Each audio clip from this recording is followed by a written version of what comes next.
మళ్ళీ మీకు వాళ్ళ మీద ప్రేమ రైటా గఫూర్ గారు మీరేం సజెస్ట్ చేస్తారు ప్రభుత్వానికి వాలంటీర్ వ్యవస్థ మీద? వెంకటకృష్ణ గారు ఈ వాలంటరీ వ్యవస్థ తీసుకుని వచ్చింది కేవలం వైసీపీ రాజకీయ అవసరాల కోసం తెచ్చారండి. 100% పార్టీ నిర్మాణం కాకుండా వాలంటీర్లు సచివాలయం మీద ఆధారపడి పార్టీ నడపాలనేటువంటి ఒక కుతంత్రంతోనే ఈ వ్యవస్థను సృష్టించారు. నేను చెప్పేది ఏమిటంటే ఇప్పుడు సచివాలయం ఉందండి, సచివాలయంలో ఉండేటువంటి బాధ్యత ఎవరికైతే ఉన్నదో ఎండిఓ ఆఫీస్ లో ఉండే వాళ్ళకి అదే బాధ్యతలు ఉన్నాయి. అంతే కదా. పోలీసు ఆల్రెడీ పోలీస్ స్టేషన్ ఉంది, ఇంకొక పోలీసు, ఇట్లాంటివన్నీ ఉన్నాయి. లోతుగా స్టడీ చేయాల వాలంటీర్ల వ్యవస్థ ప్రయోజనం ఏమిటి, అదే రాజీనామా చేసిన వాళ్ళని పెట్టుకోవాలన్నా లేదా అనేది నేనేం చెప్పను, వాళ్ళ ఇష్టం అది.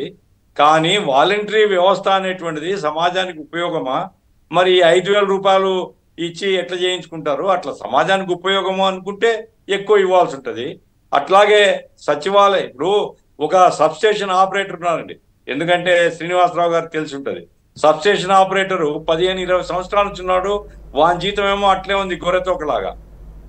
అందులో నుంచే వచ్చి వాడు ఈ ఎలక్ట్రిసిటీ సచివాలయంలో ఉద్యోగిగా ఏర్పడితే అతనికేమో ఈరోజు రెగ్యులరైజ్ అయిపోయి రెగ్యులర్ ఎంప్లాయ్ అయిపోయినా 35,000 రూపాయల పైగా తీసుకుంటున్నాడు. ఇది ఒక అనామలీ. ఒకే పని చేస్తున్నటువంటి వాళ్ళు ఇప్పటికీ 10-20 సంవత్సరాలు చేసే వాళ్ళకేమో లేదు. మరి ఈ సచివాలయ వ్యవస్థ ద్వారా ఇట్టటి వాళ్ళని రెగ్యులరైజ్ చేస్తున్నారు. ఉండేటువంటి వ్యవస్థను అన్నిటినీ ఎట్లా మనం సంస్కరించాలనేటువంటిది లోతుగా అధ్యయనం చేయాల్సిన అవసరం ఉంది.